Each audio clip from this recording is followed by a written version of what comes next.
Coming back and looking at the film, it was not a very good performance in the first half as far as statistic-wise. I think we tackled very well on defense, couldn't really move the ball on offense. Same thing we talked about on Saturday night. But we were able to get turnovers, get the touchdown on the interception from Siegel, get the explosive play from Avery to J-Jack, and that gave us some life. And then two plays really, in my opinion, helped solidify or give us the chance to be successful. One is obviously the fourth down stop that we had at the end of the first half. And then the other one was I think we had a 4th and 6 or 4th and 7 on the first drive of that second half where we decided to go for it just a little bit out of field goal range and didn't want to punt. And Avery did a great job making a rusher miss, and Tybo, who's playing really well for us, and happy for Ty, makes a big catch and gets the first down. And then we scored on that drive and ended up playing really, really good football in the second half. And I told the guys after the game, what we've done the last 2 weeks is really impressive, to go on the road 2 different time zones at night, get back as late as we get back, trying to take care of the guys with some of our scheduling that we've adjusted. But to go on the road at Colorado, at West Virginia, and find ways to get 2 big wins in different ways that we did it was really impressive, and hopefully we can build off of that. Now this week we fortunately get to play at home. Another night game gives us an opportunity to get our bodies back and get our minds fresh with the extra time we have on Friday and Saturday. And we're going to need that extra time on Friday and Saturday. They do a lot of different things, as they always have, especially offensively. They're really creative in what they do offensively with shift trade motions. They've got a lot of talented guys on both sides of the ball. And so we've got to come up with really good plans and then spend some time and execute it and make sure that we know our assignments and can play fast. KU's not the typical 2-5 team. What's the trick to getting your guys to buy into that? Well, I think it's because it's KU, K-State. I mean, I know that we didn't have as much life as I wanted us to have, or energy, when we got off the bus at West Virginia. We found a way. I don't think that's going to be the case this week, just because of the respect that both programs have for one another. There's almost all the same players that were up 11 on us in the fourth quarter at their place last year. There's plus you had the quarterback that they didn't have last year, and so they have obviously our full attention of our players and coaches, because it's a bunch of veteran guys on both sides of the ball that.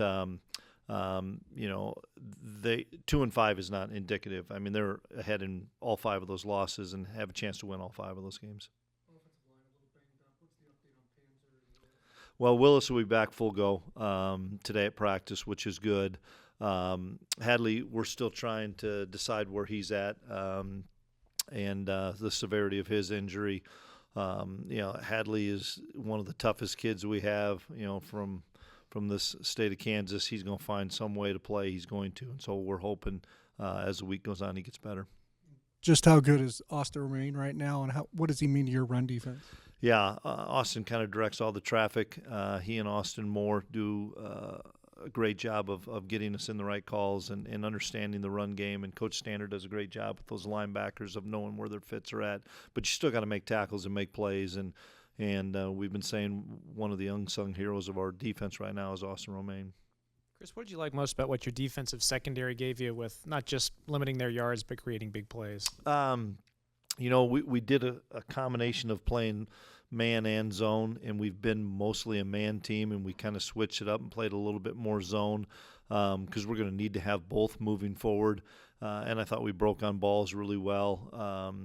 We pass things off and communicated. We're continuing to get better at communication, and if we're not on point this week with communication, we're going to have a big problem because of all the misdirection and all the things that KU does. But we're playing a lot of guys back there, which is good to see.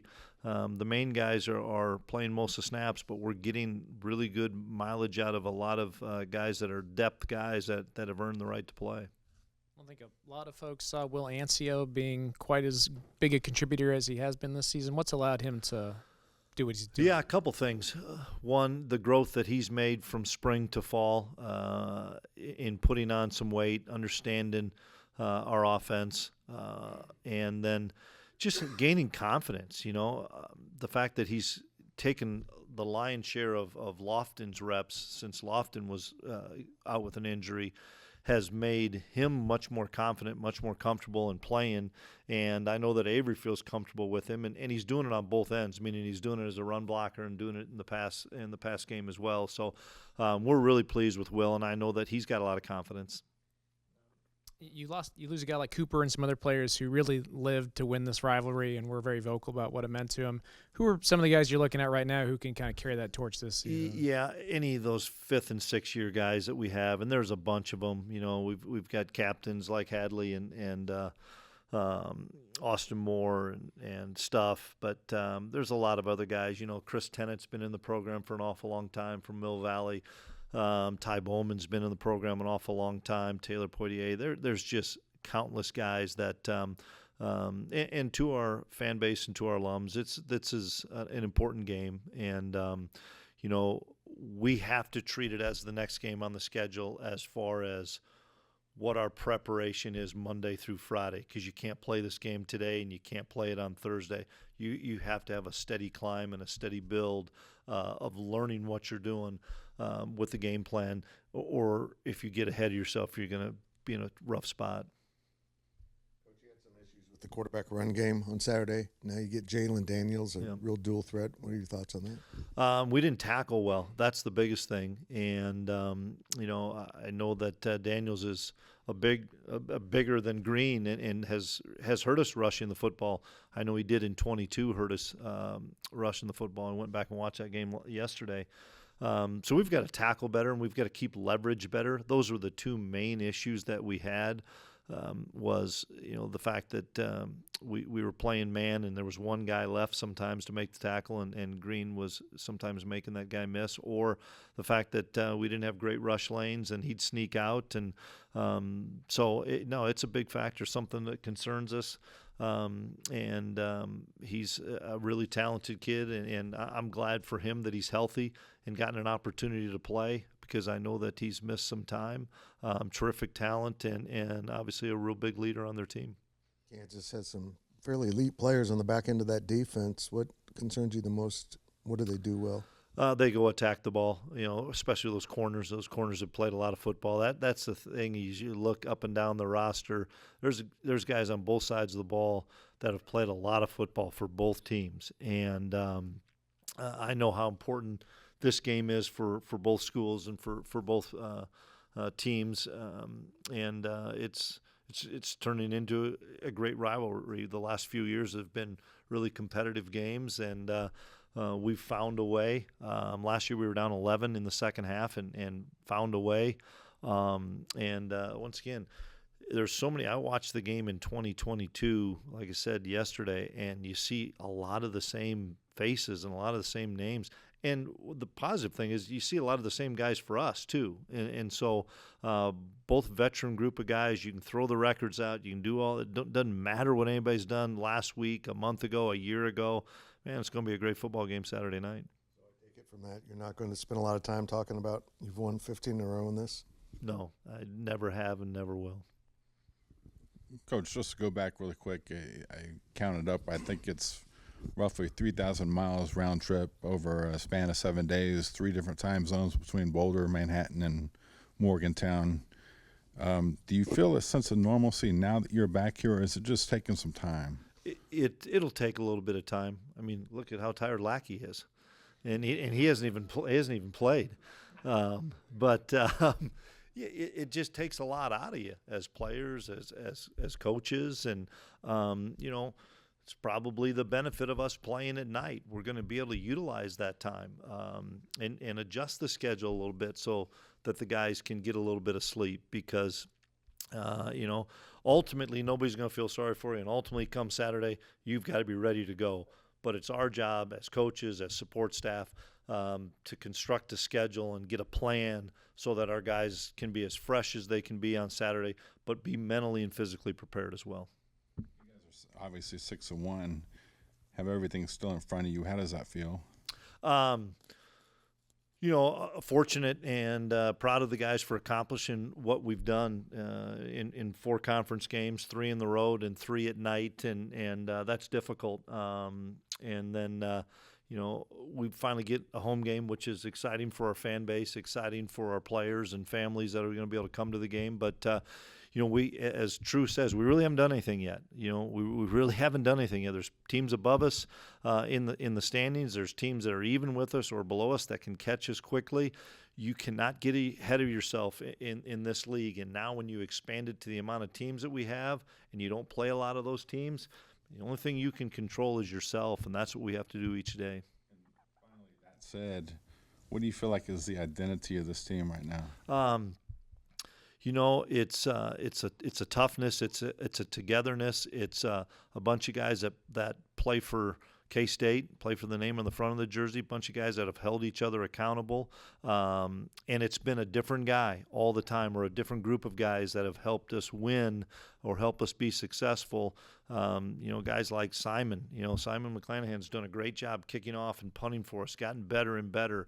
Ty Bowman getting an expanded role. Jack Fabris, Jordan Allen on kickoff being a factor. I mean, there's so many guys that's what's fun is everybody's writing their own story to collectively make us a good football team right now. But we got a long ways to go. After the game, that the game plan was to throw the ball, but any concerns also with Avery obviously coming off that injury? Were you being a little cautious? Honestly, no. We really weren't. We wanted to try to establish DJ, and they basically were not going to allow us to do that. And so we had a really good plan to say, if this is the way it goes, we're going to utilize the guys that we have, the guys that we know are really good football players at wide receiver and tight end, and even our backs coming out of the backfield. And like I said, the maturation of Avery as a quarterback and throwing the football and understanding and seeing defenses pre and post snap he's come a long ways, and he feels a lot of confidence with what we're doing. And so that ended up being the plan of, okay, now first down, now second down, didn't matter. We're gonna spin it around. And he felt really confident. We talked about it on Saturday night. He was really calm, and our guys made plays for him. Kansas has a few really talented running backs that they sort of rely a lot on offense. Well, because they can do everything, meaning you can't just say we're going to try to stop the running backs, because if you do, quarterback will pull the ball and beat you, or they'll run option and beat you, as well as you can't commit everybody up there because they're talented enough with their wide receivers, tight ends, and quarterback to throw the football. So we have to do a great job of mixing our coverages, mixing our pressures, mixing some of our base defense. You're not going to stop these guys. They're too good. You've got to try to limit some of their success, and that's even a challenge because they're one of the best teams in red zone offense too. When they get down there, they're scoring touchdowns, and very similar to a lot of the games that we play. We cannot settle for field goals, and we got to somehow find a way to create a couple of field goals for them rather than give up touchdowns because they're scoring them at a high rate.